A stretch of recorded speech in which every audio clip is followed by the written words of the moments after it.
Hello, Enid, and welcome to another city update. And we have, my name is Larissa Sloan, and with us today is Scott Morris.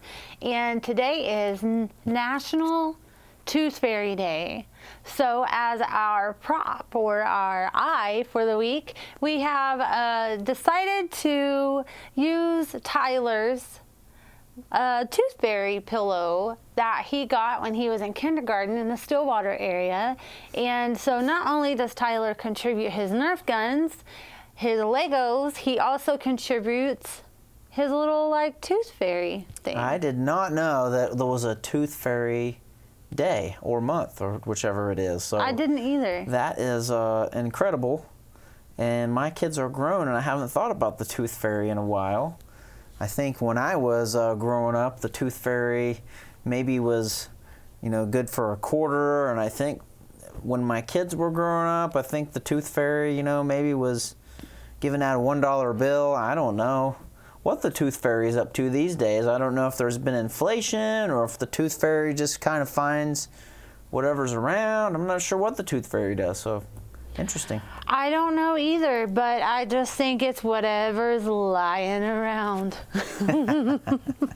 Anyway, so that's just a little bit of fun. And so we're just going to go ahead and jump right into the show and talk about some fun things to attend and reminders and stuff like that. So we just want to give a warm welcome back to all of our students throughout Enid and throughout our viewing area.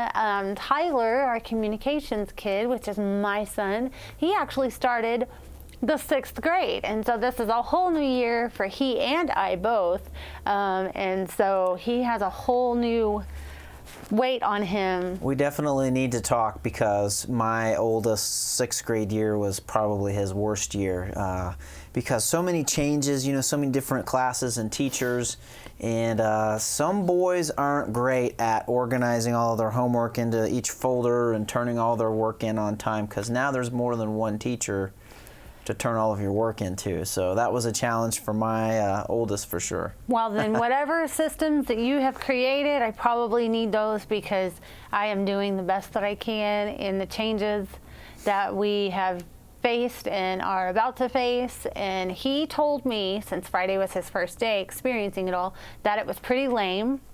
But I think it's because every class was going over the rules, and so it's all repetitive. He did say, though, that he was not prepared for the shoulder to the wall crowding. So, but oh, yeah.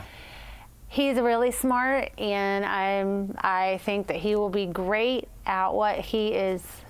You bet. Gonna do. And for all of you drivers out there on your way to work, it is back to school time, and so be careful out there. Be thinking about those students as they're trying to get to school. I think we mentioned this last week, but the police department here, our finest, they don't get any joy out of having to pull you over if you're not being safe around school zones and around children. So do yourself a favor here and pay attention here. Every school zone, the speed limit during school zones is 20 miles an hour. Yep. And so, guys, let's just slow down and be patient. I know, plan on it taking you an extra few minutes to get to work. Some of those areas take a little extra time to get through. So, but you do not want to pay, we have some fines listed on there. You do not want to pay those fines. No. And especially if there's a school bus that is stopped and is letting children on or off. If they've got their stop sign out, then it can be up to $565 plus court costs. So please be careful and don't be the one that the bus driver has to tattle on and get the police involved because they will write a ticket for that. So be careful. We don't want to do that. Yep, that's very true. And so we cannot emphasize that enough, and that's the reason why we just want to highlight that so that you are aware, and so that I know for me that if I'm aware that it's going to cost me additional money, I'm not going to do it. I cannot believe it, but actually this Friday is the first Enid High School home football game already. It's coming up this Friday. and they have another home game on September 2nd, that next Friday after that. So home football games are already here. So that's a lot of traffic too. There's a lot of bicyclists and scooters, and any more than what we just came out of not having that much foot traffic and stuff like that. And so just be very aware of all the pedestrians and stuff. And so before we hop off of this subject, I just want to say that if you would like to send in a picture of your back to school kids or children that you're proud of, just send them on into the office at sloan@enid.org, and we will get that on the show, and we will be highlighting one a day or one per show, and so we will get to yours. And then if you have questions, you can call 580-616-7258, or you can send it to the communications@enid.org as well. I think I was on social media recently and saw that just about everyone in Enid has posted a picture of their child's first day at school. So they are out there. Well, I've seen 'em. technically, I haven't done that on my Facebook page, but I guess I just did that right now. I posted. You just did. I just did it.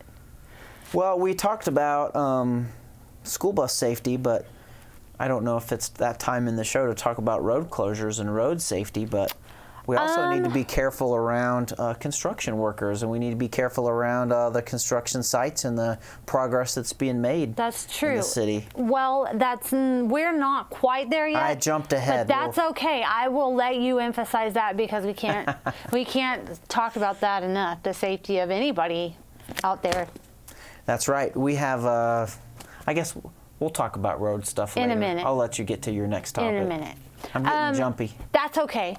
And then we also have Parks and Rec. They have tons of events that happen all throughout the year. You can check that out on our website at enid.org/parks, I believe. And so, but the one that we're going to highlight now is called Camping in the Park, and it's at Meadow Lake, and they have tons of events, and that is September 23rd through the 24th, and you will need to check in for that as well as register. And you can get that information. Oh, it's enid.org/camping in the park, so it's specific. And then they're going to just have all kinds of stuff, s'mores and movies, and it looks like a scavenger hunt, so that looks fun. And so, and then we also have to tell you about the library. It's going to have a closure, and this is going to be, I believe it's next week, because Labor Day is coming up. And so they're also going to be having carpet installed. So that is part of the reason why they're going to be closed. And this is going to be from August 29th to September 5th. Now, I will tell you that just because the building itself is physically closed to patrons, I believe I said that right, then that does not mean that their services are closed by any means. They will have curbside service. So if you have reserved items, then they will be able to bring that to you. They said that the Wi-Fi is also available. You can access that in your car, or you can access that on the lawn. You just cannot physically go into the building, unfortunately. That's right. Progress is being made. New carpet in the second floor. And, when we think about carpet, we don't think about that it would take a week to put in, but think about all those books. They have a lot of things to move just so that they can put the carpet in. I just got done moving, and I just am so glad that that portion of my life is over. But as I think about the library and what I just went through and what all they have to move, I am not jealous. Not at all. I despise moving. And so, but the one thing that's good about moving is you get rid of a lot of stuff. They may not get rid of anything, but anyway. And so then the next thing that we have to talk about is the Vance Air Force Ball. And so I'm going to let you take it from here. You bet. This is an annual event that's been going on. I think this is the 5th year. So if you're interested, you can call the phone number on the screen there. It should be a fantastic event. It's a great way to show your support for Vance Air Force Base. They do a lot of great things. They employ a lot of people here in the Enid area. It isn't just officers. They have almost as many enlisted as they do officers, and they have a lot of contractors that live here in Enid and work at Vance. So it's an important part of our community, and this is a celebration. So if you're interested at all, then call the number there at 616-7380 at stridebankcenter.com and get your tickets. And it looks like the ticket sales end on August 31st, so keep that in mind. That's right. And then we also have the Walk of Fame, which is very exciting. So I'm going to let you talk about that as well. You bet. Hey, this is something we do to honor local people that have given a lot towards their community. And so this is coming up on September 17th, right before the Cherokee Strip Parade. So this is at 9 o'clock on the second floor of Stride Bank Center.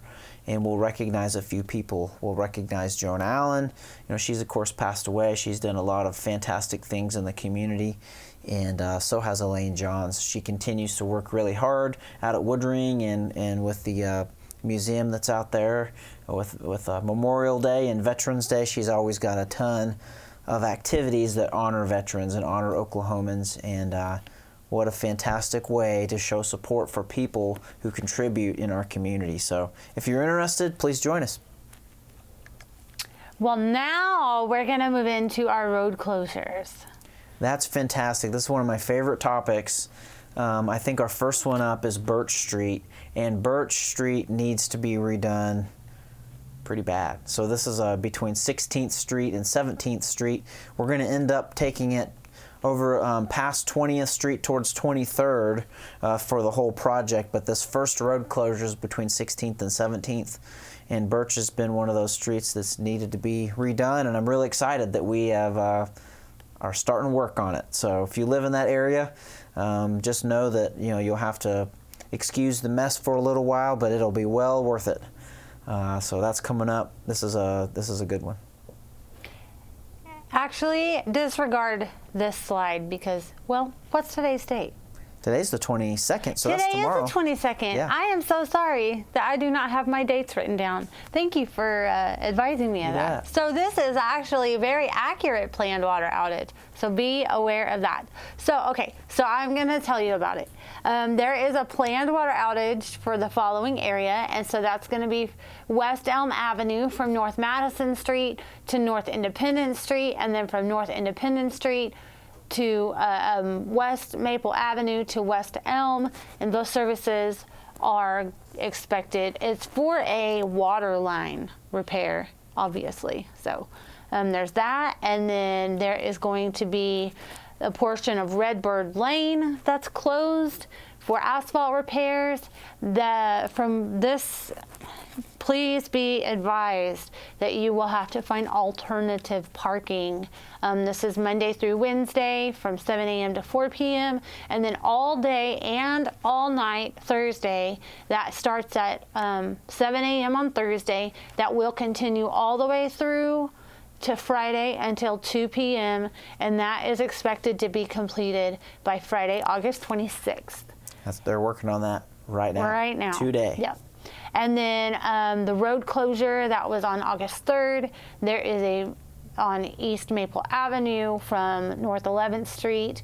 That is for concrete work, and that is expected to wrap up on September 14th. That project is going along swimmingly. It's a really nice pavement they're putting down, so that'll be nice when that's done. And then we also have a road closure that happened on the 15th. Actually, I correct myself. It was a lane closure, and that was on West Owen K. Garriott and South Grand Avenue, and that is intended to install crosswalks and ramps, and that is going to last for about a month. And then, as always, you are so good at emphasizing this, so I'm going to let you do it again. Yeah, just be careful. There's a lot of different, it's not just City of Enid workers. We have a lot of contractors that have people out working on the road, and these guys, they want to go home at night and be with their families, and so there is nothing that we need to be in such a hurry about that we can't take an extra minute and focus. Especially when we get in those zones, there's no reason why we need to be, looking at our cell phone and not paying attention to the road. These guys' families are depending on them, to provide for them, and so they deserve our attention so that we can be careful and make sure everyone goes home. So just be careful out there. We're I know it can be frustrating if you're trying to get somewhere at a certain time, but I just encourage you to try to plan ahead. And, we are making things happen. Those orange cones can be a headache, but that means progress is happening. So we get excited about that. Yeah, it's just a season that it's going to be closed. It's not going to be closed forever. Please be patient and understanding that it will wrap up. So, and then I know that we also have some employment opportunities that are coming available. Now, from what I understand, there are a lot of opportunities closing this week. But if you see anything on the screen that you qualify for or someone you know qualifies for, then definitely get on our website and get them that information, or go ahead and fill out that application. You can access the job descriptions at enid.org/careers. We do have a part-time position available. So if you're more interested in part-time, then hopefully, maybe you qualify for that. And so, yeah. Pretty competitive wages, and we have fantastic benefits. So come join the team, okay? Join we need Team you. And then we also have some meetings coming up. That's right. Normally our commission meetings are the first and third Tuesdays of every month. But the way that it works in September, because of Labor Day, we will not have our first meeting in September on Tuesday. We will switch it to Thursday, September the 8th. So come join us at 5 o'clock, and we'll have our regular meeting at 6:30. And the MAPC meeting for next month is on the 19th at 6 p.m. There are different deadlines depending on what you're trying to accomplish for the MAPC, so I encourage you to reach out to our community development team. If you have any projects that you're working on, the sooner we can know about it and get you on the schedule, the better. That's wonderful. So then we also have, I just have to say that I was able to open my windows yesterday because it was so beautiful, and I turned off the air conditioning, and it was really beautiful outside. I woke up to rain and I was like, oh, this is so nice. And so you can find out what and when that is happening. And then Garfield County, it's always a tongue twister, Garfield County Emergency Management app. And so that you can find that on your Google Play or your Apple Store, I believe is what that's called, and download that and get the most accurate information. You can also visit the Facebook page, which has that information as well. If you have channel weather radio, it's channel 4. And then if you'll also, as we always say, if you have any questions, give me a call, 616-7258. More than happy to help. And then we also have C-Click-Fix, and that is a wonderful app as well that we utilize. And actually, I am really, really proud to say that we have had a lot of use out of this app. We have had a lot more requests and reports and things like that, and that has just been really cool to see a lot of things getting fixed. And so, as always, you can stay connected to the City of Enid through Roku TV. You can stay connected through YouTube, through Facebook, Twitter, all of those icons there, Fire TV. So we would love to connect with you and for you to have all the information that you need. So I think that's getting close to wrapping us up for today. I mean, I think so too. I just want to kind of re-emphasize that with school being back in, just please pay attention. Our kids are so important, and we understand that you have places to get, but we also understand that kids have somewhere to get to. And so just pay attention. Kids don't necessarily always slow down to pay attention to stop for cars. You keep staring at the tooth. I'm just thinking about the tooth fairy here. The tooth fairy. I thought we should pay one final bit of respect to the tooth fairy. So. Well, I mean, this is actually pretty cool. There's a little pocket. And so you said that you'd never seen one of these before. So it's a little treasure chest, and you put your tooth in it. And Tyler actually lost 4 teeth last week. Well, they were all loose, and he just wasn't going to pull them out. And so you stick your tooth in there. So he has 3 of these. The tooth fairy's not going to be very rich. And then you stick this in there, and then you slide it under the pillow. And then when they're asleep, you hope that they don't wake up. Okay. The tooth fairy's Yeah. got to be sneaky. Yes, very sneaky. And so pennies is what we're giving now. Pennies is where we're at. And so anyway. All right. Well, hey, I think we will have another show for you next Monday Yes. at around the same time. And so I've enjoyed it. I know, Larissa, we Yes, always enjoy being on the show absolutely. together. Yep. So. And so we hope that you have a wonderful day. Do something that counts for someone else. Bye.